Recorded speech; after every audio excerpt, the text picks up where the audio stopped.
सवत भाग दुसरा, अंतिम भाग. लेखक हर्षद मोलेश्री. संध्या हरी आणि ईशाच्या आसपासच होती. जेव्हा हरीने दोरा गाडीच्या बाहेर फेकला तेव्हापासून संध्या हरी आणि ईशाच्या जवळच होती. पण त्या दिवसानंतर संध्या कधी हरीला दिसली नाही. हरीचे घरचे व ईशाचे घरचे सगळेच खूप आनंदात होते. सगळं चांगलं चालू होतं. तेव्हाच एक दिवस हरी ईशाला त्यांच्या गुरुजीकडे आश्रममध्ये घेऊन गेला. नुसतंच आईने त्याला सांगितलं होतं की जाऊन ये आणि पाया पडून ये. हरी आणि ईशा आश्रममध्ये आले. पाया झाल्यावर गुरुजींनी ईशाला आश्रमची परिक्रमा करायला सांगितली आणि हरीला त्यांनी त्यांच्याजवळ बसवलं. हरीला समजलं नाही, पण ईशाला खात्री झाली की बहुतेक गुरुजींना काहीतरी हरीला सांगायचं आहे. ईशा उठून परिक्रमा करायला गेली. तेव्हाच गुरुजींनी हरीला सांगितलं, बाळा, तू काहीतरी चूक केली आहेस, ज्याचा परिणाम तुला भोगावा लागणार आहे. गुरुजी म्हणाले. गुरुजी, कोणती चूक? हरी विचारत होता. बाळा, कर्मा याचा अर्थ काय माहीत आहे? तुला जे कर्म इथं तू केले आहेस ना, ते तुला इथंच फेडावे लागेल. कर्माच्या पुस्तकात माफी नसते. सगळ्यांचे हिशोब कर्म वेळेवर अनुसार करत असतो. गुरुजी म्हणाले. तुझ्या बाळाच्या जीवाला धोका आहे. बायकोची नीट काळजी घे. बाकी जशी देवाची मर्जी. गुरुजी म्हणाले. गुरुजी, काय सांगताय तुम्ही? याचा काहीतरी उपाय असेल ना? माझं बाळ. हरी म्हणत होता. बाळा, तुझ्या सगळ्या प्रश्नांचे उत्तर तुला वेळ देईल. हे घे प्रसाद आणि सांभाळून जा. गुरुजी म्हणाले. हरी गुरुजींचे पाय पडून उठला आणि तिथून ईशाला घेऊन निघाला. जाताना कारमध्ये ईशाने हरीला विचारलं, हरी, काय बोलले का गुरुजी? आश्रममधून निघालास तेव्हापासून खूप शांत आहेस तू. नाही ग, तसं काही नाही आहे. फक्त डोकं जड झालंय माझं, हरी म्हणाला. घरी जाऊन मस्त चेपून देते तेल लावून. बरं वाटेल मग थोडं, ईशा त्याला म्हणाली. हो, चालतंय की. हरी अगदी विचारात गुंतला होता. नक्की काय आणि कुठली चूक आहे ज्याच्यामुळे त्याच्या बाळाच्या जीवाला धोका आहे ते हरीला काहीच कळत नव्हतं. दोघे पण घरी पोचले. हरी ईशाच्या मांडीवर डोकं ठेवून झोपला होता आणि ईशा त्याच्या केसांमधून तेल लावून मालिश करत होती. ईशू, मला कळत नाही की नेहमी मीच का अडकतो प्रॉब्लेम्समध्ये, हरी म्हणाला. काय झालं हरी? कसला प्रॉब्लेम? ईशा त्याला विचारू लागली. यार म्हणजे ना, सोड आता, काय सांगू तुला, हरी म्हणाला. का, काय झालं? सांग ना, गुरुजींनी काय सांगितलं? ईशा त्याला विचारत होती. हरी हे ऐकून आश्चर्यात पडला. त्याला ईशाचा आवाज वेगळा ऐकू आला. हरी पटकन ईशाच्या मांडीवरून उठला. अरे, काय झालं हरी? उठलास का? अजून मालिश बाकी आहे, ये, ईशा त्याला म्हणाली. ईशाचा आवाज वेगळाच होता. ती खाली मान टाकून बोलत होती. हरीला आता भीती वाटायला लागली. त्याला खात्री झाली की हे नक्की वेगळंच आहे काहीतरी. तेव्हाच ईशा परत अगदी प्रेमाने बोलली. हरी, काय विचार करतोय? ओळखला नाहीस तू मला? थांब, आता तुला आठवेल. ईशाने असं बोलून गाणं म्हणू लागली. पाहिले न मी तुला, तू मला न पाहिले, ना कळे कधी कुठे, मन वेडे गुंतले. गाणं ऐकताच हरी बोलला, संध्या. हे ऐकताच ईशाने मान वर करून हरीकडे बघितलं. खूप वेळ लावलास हरी, विसरलास तू मला. संध्या, तू हे काय करते? तू ईशाच्या अंगात? हरीने विचारलं. हो हरी, पण त्यात काय चुकीचं आहे? मी तर बायको आहे ना तुझी. लग्न नाही झालं आपलं, पण तरी मी तर तुला माझा नवरा म्हणून कधीच स्वीकारलं आहे, संध्या म्हणाली. संध्या, हे तू काय बोलतेस? मस्करी करते ना तू? संध्या, प्लीज नको करूस मस्करी. भीती वाटते आहे मला आता, हरी म्हणाला. मस्करी? मी कुठे मस्करी करते? बघ, मी हसते का बघ. ईशा हरीच्या अगदी जवळ येऊन त्याच्या तोंडाला तोंड लावून म्हणत होती. संध्या, मी तुला चांगल्यासाठी आणलं होतं घरी. तुला मुक्ती मिळावी म्हणून मी आणलं होतं घरी, हरी म्हणाला. आणि मी तेच करते हरी. अरे, तू रडतोय का? मी कुठे काय केलं आहे ईशाला? किती दिवसापासून मी राहते बघ, पण कधी काय केलं का तिला? शेवटी माझी लाडकी सवत आहे आणि तिच्यामुळे तर मला मुक्ती मिळणार आहे, संध्या म्हणत होती. संध्या, जे काय झालं ते माझ्यामुळे झालं. त्यात ईशाला काहीच माहीत नव्हतं. संध्या, तुला तर माहीतच आहे. प्लीज संध्या, ईशाला सोडून टाक, हरी तिला म्हणत होता. नाही हरी, अजून ती वेळ आली नाही आहे. इतके दिवस मला तू आठवत होतास तेव्हा तुझ्या बोलण्यात प्रेम दिसत होतं, पण आज तुझ्या बोलण्यात भीती का दिसते? मला कधीपासून घाबरायला लागलास तू? संध्या म्हणाली. एवढे दिवस तर नाही घाबरला, जेव्हा मी रोज तुझ्यासोबत हातात हात घालून फिरत होती, तुला जेवण बनवून भरवत होती, तुझ्यासोबत रोज मी झोपत होती, संध्या म्हणत होती. पण ईशाच्या प्रेमात आंधळा झाला आहेस तू. तुला कळलंच नाही की ईशाच्या जागेवर मी आहे तुझ्यासोबत. त्या दिवशी जेव्हा तू तो दोरा फेकलास ना पाण्यात, तेव्हा मी तुझ्या मागेच उभी होती. तुझं माझ्यावर प्रेम बघून मन तर करत होतं की तुला मिठीत घेऊ, पण तू माझी पण मजबुरी आहे ना, ती म्हणत होती. त्या दिवसापासून ईशाच्या अंगात आहे आणि अजून थोडे दिवस राहणार मी, जेपर्यंत माझं काम होत नाही तोपर्यंत. हरी, आणि हां, घाबरू नकोस, मी माझ्या लाडक्या सवतला काही होऊ देणार नाही, ईशा म्हणाली. ईशा हरीच्या जवळ आली आणि तिने हरीच्या गालावर चुंबन दिलं आणि तशी ती खाली पडली. हरीने पटकन तिला उचललं आणि तिला बेडवर झोपवलं. हरी ईशाला सारखं उठवत होता, तिच्या गालावर सारखा हात फिरवत होता. ईशा, उठ ना गं, काय झालं तुला ईशा, उठ ना, हरी म्हणत होता. तेव्हाच ईशाने एकदम डोळे उघडले आणि बोललीस, थँक्स हरी, मला उचलून बेडवर झोपवण्यासाठी. हरी एकदम दचकला. ईशाचा हात सोडून तो मागे गेला. अरे हे काय, हात सोडला तू ईशाचा आता? तुला माहीत आहे का, इतक्या दिवसानंतर मी आज का आली तुझ्यासमोर? कारण तुला गुरुजींनी सगळं सांगितलं आणि तुझ्या डोक्यात काय चाललं, आईला तू इथे बोलवशील, पूजा घालायला लावशील. पण नाही हरी, जर तू असं काय केलंस ना, तर लक्षात ठेव, ईशा माझी लाडकी आहे, पण शेवटी सवत आहे. आता आपल्या दोघांमध्ये एकच रस्ता आहे. ईशाला बाळ होईपर्यंत दिवस मोजायची, तू पण आणि मी पण, संध्या म्हणत होती. हरी खूप घाबरला होता. ईशा झोपली पण हरीला झोप लागत नव्हती. संध्या ईशाच्या शरीरात आहे याची भणक पण तिला नव्हती. याची भणक पण हरीला सुद्धा नव्हती. हरी बेडच्या समोर बसला होता आणि एकटक ईशाला बघत होता. हरीच्या डोक्यात सध्या एकच विचार होता की ईशाला संध्यापासून लांब कसं करावं. हरी रात्रभर तिथेच बसून होता व तिथेच बसल्या बसल्या तो झोपला. सकाळ झाली. हरी, तू इथं का झोपलाय, काय झालं? ईशाने हरीला झोपेतून उठवलं. काही नाही गं, असंच. ईशू, तुझी तब्येत कशी आहे आता, हरीने विचारलं. मला काय झालंय, मी तर एकदम फिट अँड फाईन आहे. आधी हे सांग की तू इथं का झोपला होता असा? काही नाही गं, ते बसून इथं जरा मी ऑफिसचं काम करत होतो आणि तशीच झोप लागली, हरी म्हणाला. काय हरी, तू पण ना, अशी कशी झोप लागली? ईशा बोलत बोलत किचनमध्ये गेली. हरी तिच्या मागे मागे किचनमध्ये गेला. तिथून ईशा हॉलमध्ये आली आणि हरी पण तिच्या मागे आला. हरी, माझ्या सोनू, काय लावलं आहेस हे तू सकाळी सकाळी? नुसतं मागे मागे फिरतोय, आंघोळ करून ये जा, ऑफिसला नाही जायचं का? ईशा म्हणाली. ईशू, ऐक ना, मी काय म्हणतोय. हां साहेब, बोला. थोडे दिवस आपण आईकडे जाऊया का तुझ्या? बघ ना, किती दिवस झाले तू आईला भेटली पण नाही. मग काय म्हणतेस, जायचं? हरीने विचारलं. हां, पण असं अचानक का? ईशा हळूच बोलली.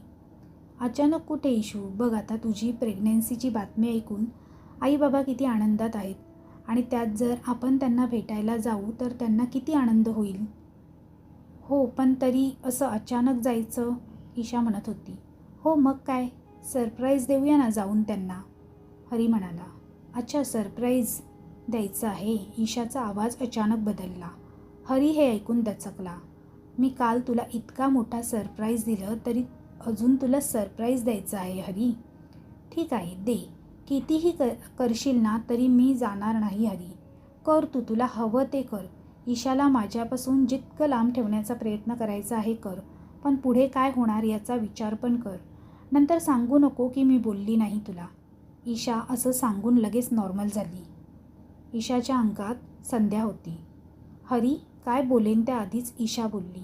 चालतंय की हरी, मी फटाफट आवरून घेते, मग आपण निघूया लगेच आता, ईशा म्हणत होती. हरी काहीच बोलला नाही, पण संध्याने दिलेल्या धमकीमुळे हरी नुसताच घाबरला होता.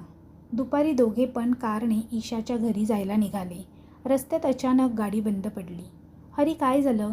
गाडी कशी काय बंद पडली, ईशाने विचारलं. थांब बघतो काय झालं आहे. हरी खाली उतरला व त्याने बोनेट उघडून पाहिलं. काय नाही, गाडीत बस इशू, तू उतरू नकोस. हरीने असं म्हणत बोनेट बंद केला, पण बोनेट बंद करताच त्याने पाहिलं की ईशा गाडीत नव्हती. ईशा, ईशा कुठे आहेस तू ईशा? हरीने सगळीकडे पाहिलं, पण ईशा कुठेच नव्हती. हरीचे हातपाय अचानक गारठले. एकदम शांतता होती, इतकी शांतता की हरीला त्याचा सुद्धा आवाज ऐकू येत होता. टिक, घड्याळाचा आवाजसुद्धा ऐकू येत होता. Tick tick tick. तेव्हाच हरीला रेलगाडीचा आवाज आला. हरी रस्त्याच्या खाली उतरला आणि थोडं पुढे चालत गेला. बघतोय तर काय, पुढे रेलच्या पटरीवर ईशा चालत होती आणि समोरून वेगाने गाडी येत होती. हरी ओरडू लागला, ईशा ईशा. ओरडत ओरडत धावत सुटला आणि ईशाला वाचवण्यासाठी, पण तो पोचेल त्याआधीच गाडीने ईशाला उडवलं. हे बघताच हरी जागेवर त्याच्या गुडघ्यांवर पडला आणि हरी जोरजोरात रडू लागला. गाडी निघून गेली. हरी पटकन उठला आणि पटरीवर गेला, पण तिथं काहीच नव्हतं. रक्ताचा एक थेंब पण नाही. हरी खूप रडत होता. तेव्हाच त्याच्या फोनची रिंग वाजली. हरीने खिशातून फोन काढून बघितलं तर भीतीने त्याच्या अंगावर काटे उठले अचानक. तो फोन ईशाचा होता. हरीने फोन उचलला. हरी ऐक ना, येताना आज जरा बाजारातून गुलाबजामुनचे पाकिट घेऊन ये हां. आणि हो सोनू, लवकर ये. I am waiting for you. Hari हे ऐकताच त्याने ईशाला विचारलं, ईशा तू कुठे आहेस? मी घरी आहे हरी. आणि काय झालं, तुझा आवाज का असा येतोय? कुठे आहेस तू? ऑफिसला गेला नाहीस का? ईशाने विचारलं. नाही, काय नाही. ईशा तू ठीक आहेस ना? हरी म्हणाला. हो हरी, मी ठीक आहे. मला काय होणार, पण तू ठीक आहेस ना? ईशाने हरीला विचारलं. मी घरी येतोय ईशा, तू जाऊ नकोस कुठे, मी येतोय लगेच. हरी तिला म्हणाला. हां हरी, ठीक आहे, ये तू. मी कुठे जात नाही. हरीच्या जीवात जीवाला हे नक्कीच संध्याने केलं असणार. संध्या, खूप चुकीचं करतेस तू, हरी मनातच बोलला. हरीने फोन ठेवला आणि तो धावत जाऊन गाडीत बसला. हरीने लगेच गाडी फिरवली आणि तो घरी पोचला. घरात शिरताच त्याने ईशाला आधी त्याच्या मिठीत घेतलं. हरी हरी, ठीक आहेस ना तू? काय झालं, एवढा घाबरलेला का दिसतोयस तू? ईशाने विचारलं. ईशा तू ठीक आहेस ना? तुला काय झालं नाही ना? हरीने तिला विचारलं. अरे हो, मी ठीक आहे. सकाळीच तर बोलली तुला मी, पण तुला काय झालं? ईशाने विचारलं. काही नाही इशू, बस तुझ्यापासून लांब जावंसं वाटत नाही आहे. त्या दिवशी नशीब म्हणा मी आलो वेळेवर, पण तेव्हापासून मला खूप भीती वाटते तुला एकटीला सोडून जायला, हरी ईशाला म्हणाला. हरीने गोष्ट फिरवून टाकली ज्याच्याने ईशाला काही कळलं नाही पाहिजे. हरी, अरे माझ्या सोनू, तू पण ना, किती ती काळजी, ईशा लाडाने म्हणाली. ईशाने हरीला एकदम टाईट हग केलं आणि थोडाच वेळ अशीच थांबली. दिवस असेच जायला लागले. हरीने ऑफिसला जाणं बंद करून टाकलं. कधी गेला तरी त्याचा जीव घरातच असायचा ईशामध्ये. हरी नुसतं ईशाच्या मागे मागे राहू लागला. मध्येच कुठे कुठे संध्या ईशाच्या शरीरात यायची, पण हरी त्याच्या पूर्ण प्रेमाने ईशाला मिठीत घेऊन थांबून राहायचा जोपर्यंत संध्या जात नाही आणि संध्या निघून जात असे. पण हे प्रकरण दिवसेंदिवस वाढत चाललं होतं आणि हरीची भीती पण. त्यात हरीने भरपूर वेळा प्रयत्न केला की ईशाला देवळात घेऊन जाण्याचा, पण ते शक्य झालं नाही. तेवढंच नव्हे, पण त्याने कित्येक तरी पुजारी, जाणकार ब्राह्मणांना घरी आणण्याचा प्रयत्न केला, पण नेहमी काही ना काय होत असे. हरीने खूप प्रयत्न केले, पण शेवटी काहीच परिणाम त्याला भेटला नाही. त्यातच एक दिवस असा आला. ईशा बाल्कनीमध्ये बसली होती. तिला आता 7वा महिना चालू होता. ईशा बसल्या बसल्या रडायला लागली. तेव्हाच मागून हरी आला. हरीने तिला रडताना बघून पटकन विचारलं, अरे इशू, काय झालंय, रडतेस का? तेव्हा ईशाने हरीचा हात धरला आणि रडत म्हणाली, हरी मला खूप भीती वाटते. माहीत नाही का, पण मला मध्येच सगळं विसरायला होते. मी काय करते मला काहीच लक्षात राहत नाही. ईशा आधी तू शांत हो. बघ, प्रेग्नन्सीमध्ये असं असतं ग बाई, होत असतं ग बाई. तू घाबरतेस का? मी आहे ना, हरी म्हणाला. अरे तुला एक सांगू, कधी कधी ना मला असं वाटतं की आपलं बाळ ना जिवंत नाही आहे. मला त्याचे हार्टबीट्स फील नाही होत, ईशा म्हणत होती. हे ऐकताच हरीने ईशाला त्याच्या मिठीत घेतलं आणि तिला शांत करत म्हणाला, बस इशू, काहीच बोलू नको पुढं. शांत हो, आपल्या बाळाला काहीच होणार नाही. हे ऐकताच ईशानेही तिचे दोन्ही हाताने हरीला मिठीत घेतलं आणि हळूच बोलली, हो हरी, बाळाला काही होणार नाही, मी आहे ना. हे ऐकताच हरीने ईशाला सोडलं. हा आवाज संध्याचा होता. हरी ईशाला बघत होता. हरी, मोजतोय ना दिवस, बस थोडे दिवस अजून, मग सगळं तुझ्या मनासारखं होईल. संध्या, कुठपर्यंत असं भीतीत जगू मी? याच्यापेक्षा बरं होईल की मारून टाक मला, घेऊन टाक बदला, मग तुला शांतता भेटेल ना, हरी संध्याला म्हणाला. हे ऐकून संध्या हसायला लागली. हरी, असलं काही होणार नाही आहे, पण एक होणार, तू जगेपर्यंत मी सोबत असणार तुझ्या. मग तुझी इच्छा असेल की नसेल, संध्या म्हणाली. आणताना मला तू खूप प्रेमाने आणलं, पण तू तेवढ्या प्रेमाने जपू नाही शकलास. प्रेम, तुला काय माहीत की जेव्हा तू मला दिसत नव्हती तेव्हा माझी काय अवस्था झाली होती. पण मला कुठे माहीत होतं की प्रेमाचा खरा अर्थ तुला माहीतच नाही आहे, हरी म्हणाला. शेवटी तू तेच केलं जे एक आत्मा करते. पण लक्षात ठेव संध्या, मारणाऱ्यापेक्षा वाचणारा मोठा असतो. माझ्या बाळाला की ईशाला काही झालं ना तर मी. हरी त्याचे शब्द पूर्ण नाही करू शकला, पण त्याच्या डोळ्यातून पडणारा प्रत्येक थेंबमध्ये ईशा आणि त्याच्या होणाऱ्या बाळाची काळजी होती. खूप जास्त इमोशनल झालास हरी. पण का ईशासाठी? तुझ्या बाळासाठी की माझ्यासाठी? संध्याने विचारलं. बरं चल, मी तुझं थोडं टेन्शन कमी करून टाकते. पुढच्या 3 आठवड्यानंतर तू याच कंडिशनमध्ये रडत असशील, कारण की तू तेव्हा काहीतरी गमावणार आहेस, ती म्हणाली. हे ऐकून हरी जागेवरून उठला आणि ईशासमोर रागाने बघू लागला. फक्त 3 आठवडे हरी, आणि वाचणार फक्त 2 लोक. हरीला खूप टेन्शन येत होतं की आता पुढे काय होईल. पण त्या दिवसानंतर सगळं नॉर्मल झालं, अगदी नॉर्मल. संध्याने जणू ईशाला सोडलंच. संध्याच्या असण्याचा भासही हरीला परत झाला नाही कधी. पण तरी हरी आधीपेक्षा जास्त लक्ष ठेवत होता ईशावर. बघता बघता 3 आठवडे संपत आले आणि उद्या शेवटचा दिवस होता. हरीला खूप टेन्शन येत होतं की आता पुढे काय होईल. पण त्या दिवसानंतर सगळं नॉर्मल झालं. त्या दिवशी रात्री ईशाला हरीने झोपवलं आणि स्वतः तिच्या बाजूला बसून एकटक तिला बघत होता. खरं तर हरीला खूप भीती वाटत होती. कुठल्याही क्षणी काहीही होऊ शकतं याची त्याला खात्री होती. हरी नजर न चुकवता ईशाला बघत होता. तेव्हाच अचानक त्याला खूप थंडी वाजायला लागली. एकदम गार वारा सुटला. हॉलमधून खूप गार वारा येत होता.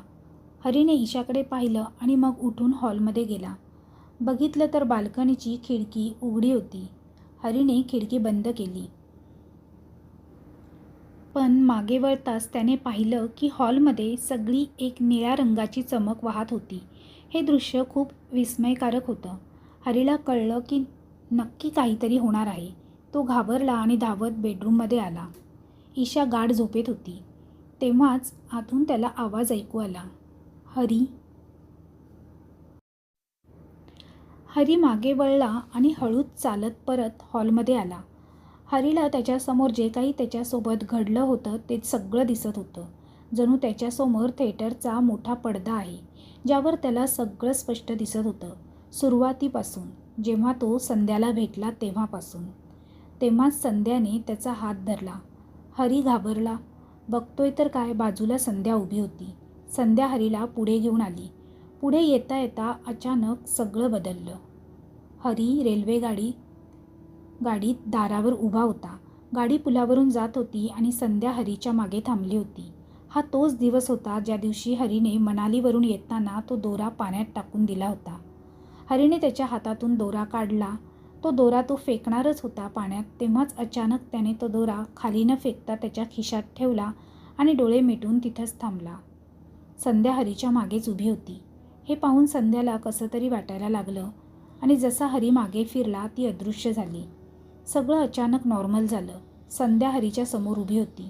हरीने त्याचे डोळे मिटून घेतले आणि दुसऱ्या क्षणी त्याच्या डोळ्यातून पाणी वाहू लागले. हरीने त्याच्या खिशात हात टाकला आणि तो दोरा काढला आणि वर मान करून संध्याला बघितलं. संध्याचं शरीर अगदी चमकत होतं, जणू आकाशातले तारे. का हरी? माझ्या मनात तुझ्याबद्दल कधीच वाईट विचार नाही आला. मग तू का असं केलंस? त्या दिवशी तू तो दोरा फेकलाच नाहीस. हे बघून मला खूप वाईट वाटलं. मन केलं की तुला सोडून जाऊ, पण माझ्याकडून ते नाही झालं हरी. बस एकदा मला बोलला असतास हरी, मी निघून गेली असती. पण तू असं का केलं? आणि जर हेच करायचं होतं तर मग आणलं का मला तुझ्यासोबत? हरी, मी ईशाचा किंवा तुझ्या बाळाचा जीव घेऊन काय करू? काय मिळणार मला? नकोय मला काहीच. इतके दिवस मी फक्त ईशाच्या शरीरात राहून हे मान्य करत होते की ते बाळ फक्त ईशा आणि तुझं नाही तर माझं पण आहे. का केलंस असं हरी? हरी थोडा वेळ असंच थांबला. त्याने तो दोरा बाजूला फेकला आणि शेवटी त्याने संध्याला तिच्या प्रश्नांची उत्तरं दिली. संध्या, मी तुला चांगल्या मनाने घरी नेऊन आलो होतो. तेच नवं, पण तुझ्या मनात कधीच असं आलं नाही का तुला? पण लोक मला वेडा समजत होते. माझ्याबद्दल काहीही बोलत होते. इतकंच नाही, पण माझ्यासोबत लोकांनी बोलणं बंद करून टाकलं. माझे सगळे जवळचे मित्रमैत्रिणी, ऑफिसचा स्टाफ सगळ्यांना वाटत होतं की मी वेडा झालो आहे. ऑफिसमध्ये सारखी माझी कंप्लेंट जायची की हरी एकटाच बडबड करत असतो. काय माहीत कोणासोबत बोलतो. चालताना, येताना, जाताना त्याची बडबड चालूच असते. पागल झाला आहे तो. लहान मुलं, पोरं चिडवायला लागली मला. वेडा वेडा करून. मला काहीच सुचत नव्हतं. संध्या, मी काय करू? लोकांना कसं समजवू? तू नेहमी माझ्यासोबत असायची. ऑफिसमध्ये, घरी, बाहेर, सगळीकडे. मी तुला स्वतः आणलं होतं आणि माझी हिंमत होत नव्हती तुला सांगायची की जेव्हा ईशाने तो दोरा माझ्या हातात बांधला तेव्हापासून तू माझ्याकडून दुरावलीस. आधी मला खूप वाईट वाटत होतं की मी सारखी तुझी आठवण काढत होतो. माझ्या मनात आलं पण की तो दोरा फेकला की तू येशील माझ्याजवळ आणि मी तेच करायला गेलो होतो. पण तेव्हाच माहीत नाही काय झालं मला. कुठून हे सगळे विचार यायला लागले मनात आणि मी ठरवलं की जे करावं लागेल ते मी तुझ्या मुक्तीसाठी करेल. मंदिर, दर्गा, चर्च कुठेही जावं लागलं ना चालेल, पण तुझ्या मुक्तीचा मार्ग शोधून काढेन आणि तीच माझी चूक झाली.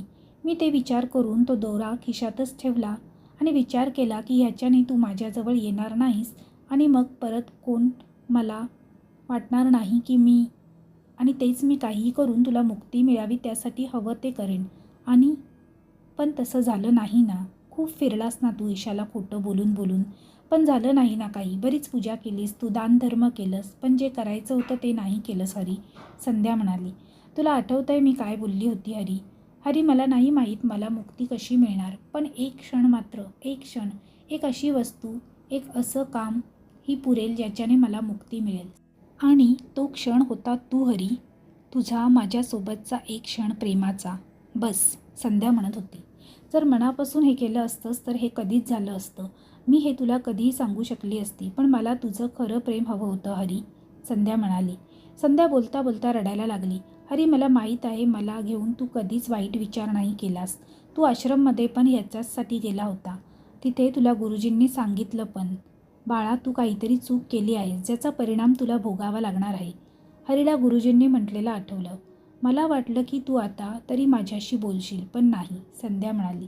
संध्या, मी खूप वेळा प्रयत्न केला तुला सांगण्याचा, पण मला स्वतःची खूप लाज वाटायला लागली. असं वाटत होतं की काय करू, कुठे जाऊन जीव देऊ, काय करू.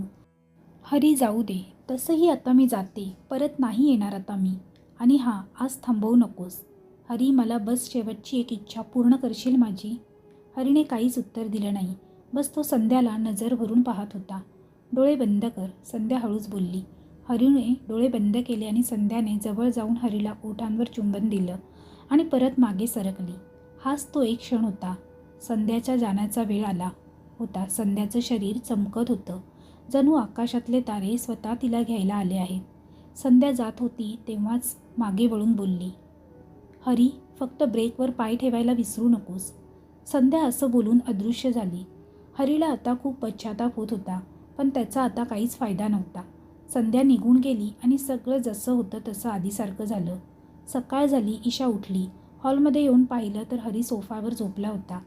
हरी, चल उठ लवकर. हरी, बाबा उठ, चल लवकर, उशीर होईल परत, ईशा म्हणत होती. हरी उठला. काय? कुठे उशीर होईल? हरी म्हणाला. विसरलास तू? अरे, आरतीच्या लग्नाला जायचं आहे ना, ईशा म्हणाली. अरे हां, हरी बोलला. मग जा पटकन, आंघोळ करून घे, मला पण फ्रेश व्हायचं आहे, ईशा म्हणाली. दोघेही लग्नाला जाण्यासाठी निघाले. ईशाने कारमध्ये गाणे लावले. हरी पण शांतपणे गाणे ऐकत ऐकत गाडी चालवत होता. तेव्हाच अचानक रेडिओवर हे गाणं आलं. पाहिले न मी तुला, तू मला न पाहिले. आणि हरीला एकदमच संध्याची आठवण आली. हरी रात्रीचे काय झालं त्या विचारात गुंतला, पण तेव्हाच ईशाला पोटात दुखायला लागलं. ईशा हरीला हात करत होती, सांगत होती, पण हरीचं लक्ष नव्हतं. तो गाडीच्या दुसऱ्या बाजूच्या खिडकीतून बाहेर बघत होता. पुढं हायवे होतं आणि गाडी फिरवून सरळ हायवेच्या मार्गानं त्यांना जायचं होतं, पण हरीचं लक्ष नव्हतं. समोरून एक ट्रक जात होता. ईशा जोरात ओरडली, हरी. हरीने एकदम समोर पाहिलं आणि अचानक त्याला संध्याने सांगितलेलं आठवलं. हरी, फक्त ब्रेकवर पाय ठेवायला विसरू नकोस. आणि हरीने पटकन ब्रेक मारला आणि गाडी थांबली. तो ट्रक समोरून निघून गेला. नुकतंच सीट बेल्ट लावल्यामुळे कोणालाच काहीच झालं नाही. ईशा, तू ठीक आहेस ना? हरीने विचारलं.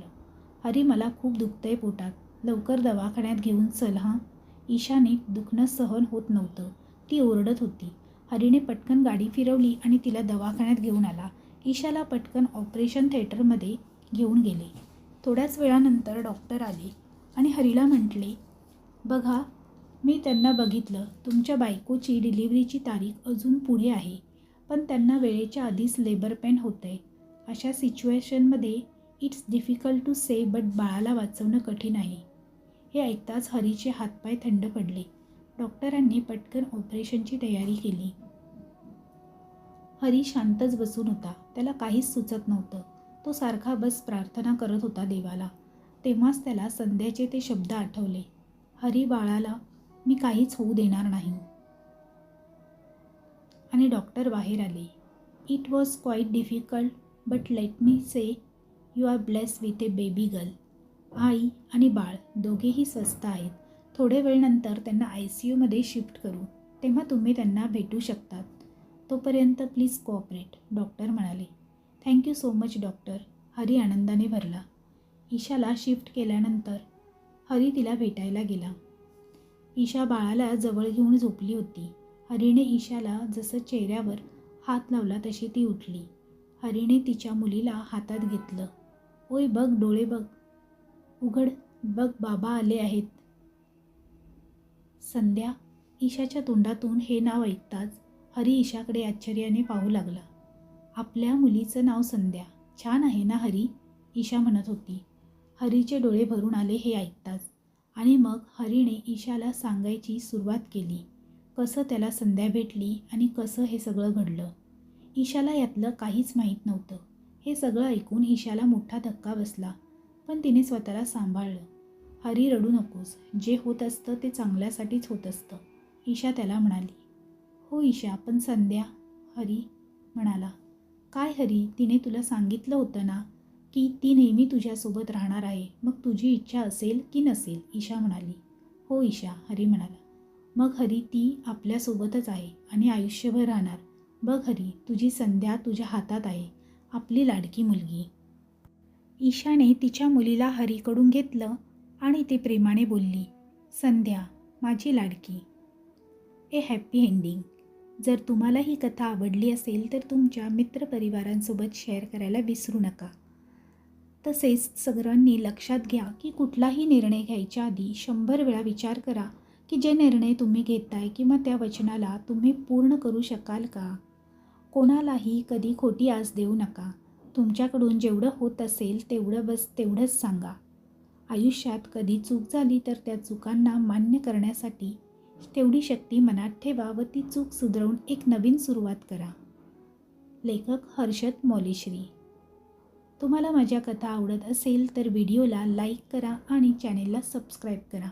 तसेच बेल आयकॉनवर क्लिक करून ऑलवर सेट करा, जेणेकरून म्हणजेच तुम्हाला नवनवीन व्हिडिओचे नोटिफिकेशन लगेचच मिळतील. पुन्हा भेटूया अशाच प्रकारची नवीन कथा घेऊन. तोपर्यंत बाय बाय. थँक्यू.